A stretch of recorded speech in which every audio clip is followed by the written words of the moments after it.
What if I told you that the person who just cut you off in traffic, criticized you at work, or ghosted you after 3 dates, isn't actually the problem? What if every time you felt that burning rage in your chest, your clenched fists, that urge to snap back, it wasn't really about them at all?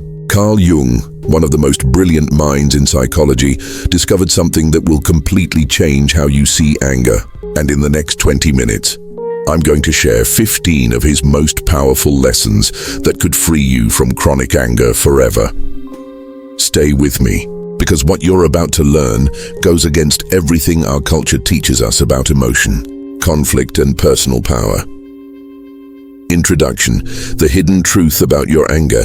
Let me ask you something.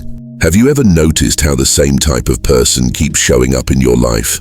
The boss who doesn't respect you, the partner who doesn't listen, the friend who always takes advantage. Different faces, same pattern. Most people think this is just bad luck. Jung knew better.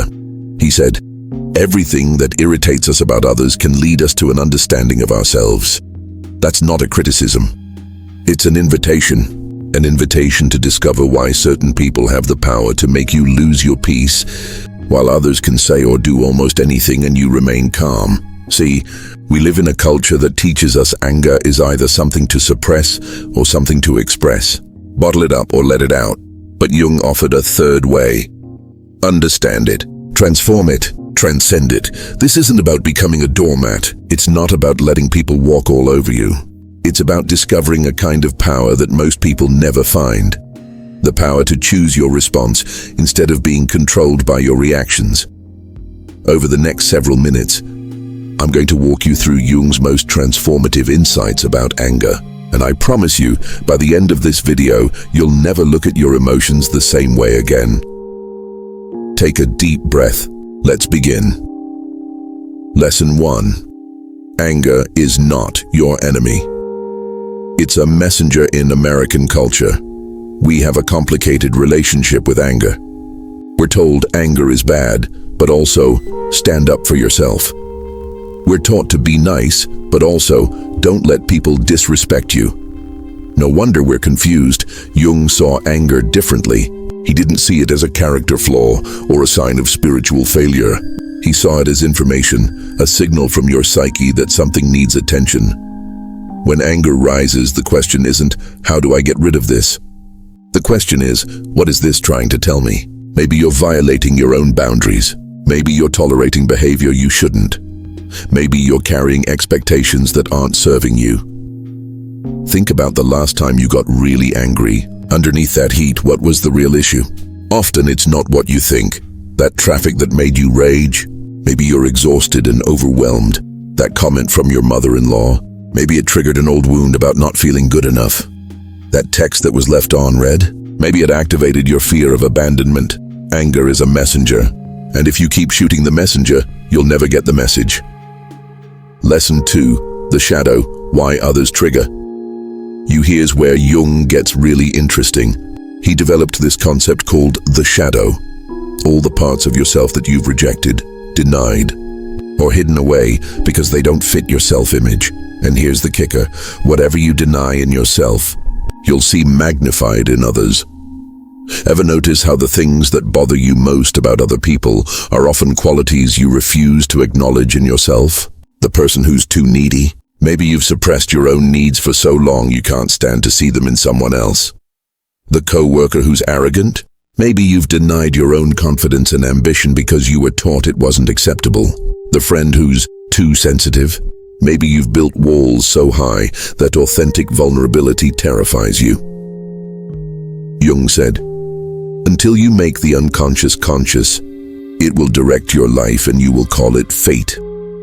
Translation: the things you don't deal with internally will keep showing up externally until you pay attention. This is why the same type of person keeps appearing in your life. Not because the universe hates you, but because your psyche is trying to show you something you need to integrate. The people who trigger you the most are often your greatest teachers, not because they're doing anything to you, but because they're reflecting back what you haven't yet healed in yourself. Lesson 3. Your most difficult people are your best teachers. I know this one's hard to swallow, especially in a culture that's big on cutting people off and protecting your peace. But Jung was clear. If someone has the power to emotionally destabilize you, that's not random. That's a doorway, not a doorway to justify their behavior. A doorway to examine your reaction. Ask yourself, why does this affect me so deeply? What fear, pain, or past experience is being activated? What part of me is still unhealed? Sometimes difficult people show up because our wounds need daylight to heal. And as long as we keep avoiding them, different faces will keep presenting the same lesson. It's only when you understand the lesson that you stop attracting the same pattern. So instead of asking, why does this keep happening to me? Ask, what can I learn from this? That's the shift from victim to student, and that shift changes everything. Lesson 4, feeling anger doesn't mean you have to act on it. One of the biggest mistakes we make in American culture is thinking that feeling something means we have to do something about it immediately. Feel angry, say something. Feel hurt, react. Feel disrespected, defend yourself. But Jung taught a third option, conscious holding. This means feeling the anger fully, the heat, the energy, the impulse, while simultaneously observing it like a witness. You don't suppress it, which leads to resentment. You don't express it impulsively, which leads to regret. You hold it consciously. This takes practice, but it gives you freedom. Because when you stop reacting automatically, you create space to choose a response that aligns with who you actually want to be. You can set boundaries without aggression. You can speak your truth without attacking. You can protect yourself without losing your center. That's emotional mastery. Lesson 5. You can't control others, but you can master yourself. Americans love control. We want control over our careers, our relationships, our lives. But here's the truth Jung understood. You can't control anyone but yourself. Most of our anger comes from expecting others to behave the way we think they should. But Jung would say we're projecting our expectations onto them, and when they don't fulfill those projections, we feel betrayed. But here's the reality. Nobody is here to fulfill your script.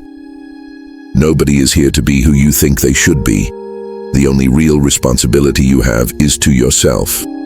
When you truly understand this, that your peace, your energy, your boundaries are your responsibility and yours alone, you stop handing your well-being over to other people's behavior. You don't need them to change to be okay. And that realization is the beginning of true inner revolution.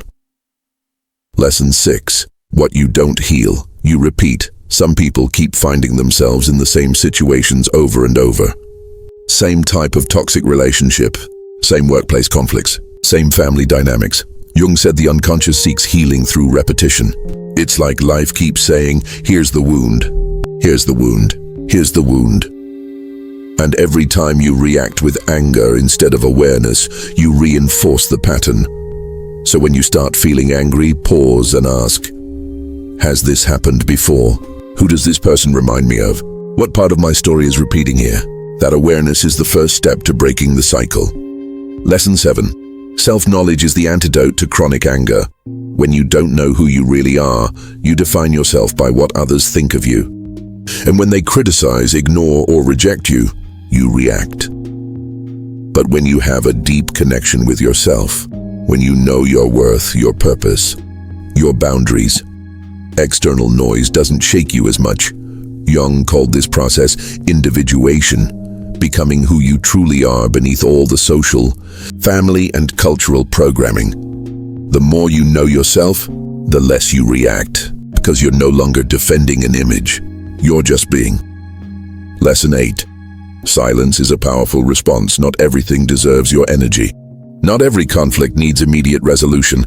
Sometimes the wisest thing you can do is not react at all. Jung knew that time and silence reveal truths that emotion obscures. When someone provokes you, your ego wants to respond, justify, correct. But your soul knows not everything is worth your peace. Silence born from consciousness isn't weakness. It's protection. It's knowing your peace is more valuable than any argument. Lesson 9. Love also means setting boundaries in American culture. We often confuse love with tolerance. But Jung taught that boundaries aren't selfish, they're emotionally responsible. Loving someone doesn't mean accepting everything. It means saying clearly, "This doesn't work for me. I won't accept this." And most importantly, these boundaries aren't just for others, they're for you too. Learning to set loving boundaries with yourself, not betraying yourself, not ignoring your own signals, saves you from resentment and disappointment. Boundaries aren't walls. They're the architecture of healthy relationships. Lesson 10. Compassion dissolves judgment. When you're angry at someone, it's usually because you're judging their behavior. But Jung reminds us that everyone is carrying a story. Nobody acts from complete wholeness. When you understand someone, when you look at them with compassion, you can walk away if needed, but without carrying bitterness, and that's healing for you. Letting go of judgment isn't about excusing wrong behavior. It's about freeing yourself from the weight of carrying anger. It's choosing peace over drama. Lesson 11. Your childhood wasn't your fault, but your healing is your responsibility. This is a hard truth, but Jung was clear.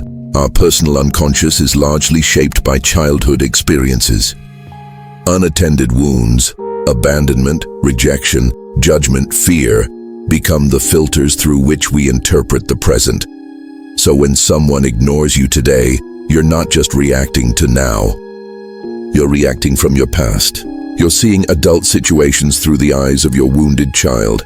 If you don't see this, if you don't work on it, you'll keep getting angry at people who simply trigger your unconscious story.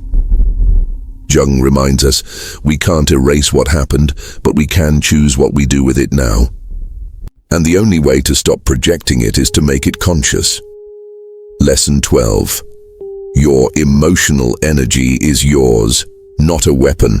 In a culture where emotional manipulation is common, people using anger to control, playing victim for attention, weaponizing silence as punishment. Jung was clear. When you use your emotional energy as a weapon, you're operating from ego, not from true self. Your anger is your responsibility.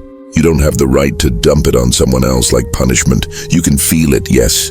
You can express it clearly, yes, but always from self-regulation, not emotional violence. When someone hurts you, you can speak from your center without losing your soul. That's one of the highest forms of spiritual maturity. Lesson 13. Anger isn't power. True power is calm. Sometimes we confuse shouting with strength, but Jung spoke of something different. Calm soul energy.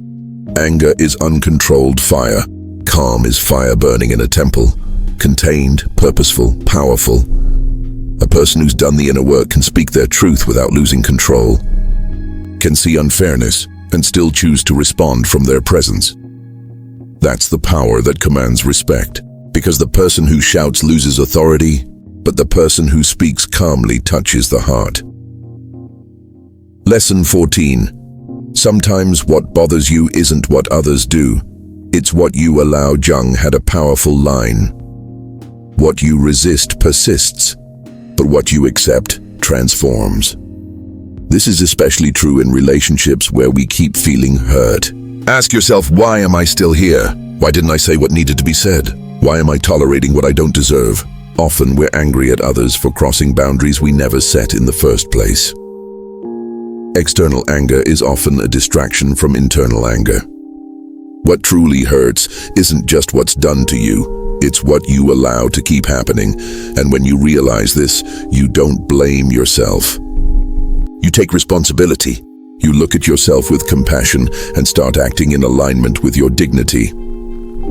Lesson 15. The calm soul is not indifferent.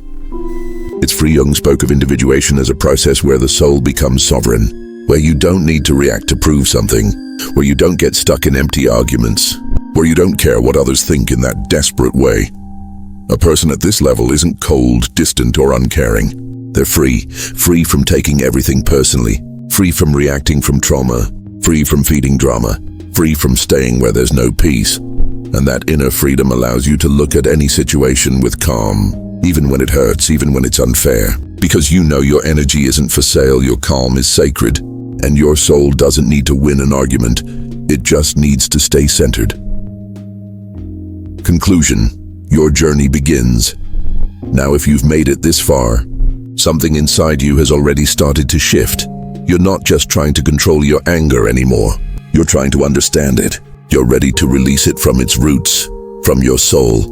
And that makes you different from most people, because you're not running from your emotions, you're facing them, growing through them. Carl Jung didn't promise a life free from intense emotions, but he taught us how to live with them, with depth, courage, and truth. Because the soul didn't come to this life to control everything. It came to wake up, and often, that awakening begins with a painful emotion. Practical integration. 5. Daily practices. Let me leave you with 5 practical ways to apply Jung's wisdom. Presence. Practice. When anger arises, stop, breathe. 3 deep breaths without looking at your phone, without speaking, just you with yourself. This is presence. This sends a powerful message to your nervous system. I'm safe. I don't need to attack. I can handle this. 2. Internal dialogue. Notice how you talk to yourself. Instead of "this always happens to me" or "nobody respects me," try "I'm learning when you make mistakes. This is part of me but doesn't define me." When you feel anger, this internal shift becomes tremendous support in difficult moments. The mirror. Ask yourself, what part of me needs attention, love, approval, rest?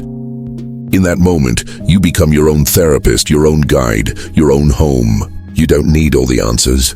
You just need to be willing to look. Conscious silence. Gift yourself 5 minutes of silence daily. No distractions, no tasks, just you with yourself. That 5 minutes becomes your sanctuary. And gradually, when the world provokes you, you'll be able to return mentally to that space and respond from wisdom instead of impulse. Forgiveness. Not the kind that says everything is okay. The kind Jung spoke of. Understanding that people hurt you from their unconsciousness, their wounds, their unresolved traumas. When you see that, something softens in you. Not because you approve the harm, but because you decide not to keep carrying it. Final thoughts. Maybe there will be days when you feel like you've fallen back. Days when you yell, lose control, forget everything you've learned. That's part of the process too. Don't punish yourself for not being perfect. Thank yourself. Because every time you try, even for 1 second, you're breaking generational reactivity, inherited wounds, invisible chains. This isn't an easy path, but it's the only path to true freedom.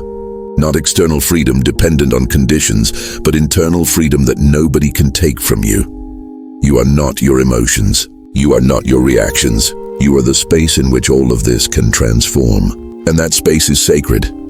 Take action. If this video touched you, let me know in the comments. Which lesson resonated most with you? Which practice will you start today? What was your biggest takeaway? Your experience might inspire someone else who needs to hear this. If you know someone who needs this message, share it. If you want more content like this, subscribe. But most importantly, take care of yourself. Take care of your peace. Take care of your energy. Because when you're well, everything around you begins to change. And always remember, in a world that constantly demands your reaction, your greatest power is learning to respond with peace. Thank you for being here. Thank you for choosing growth. Thank you for choosing yourself.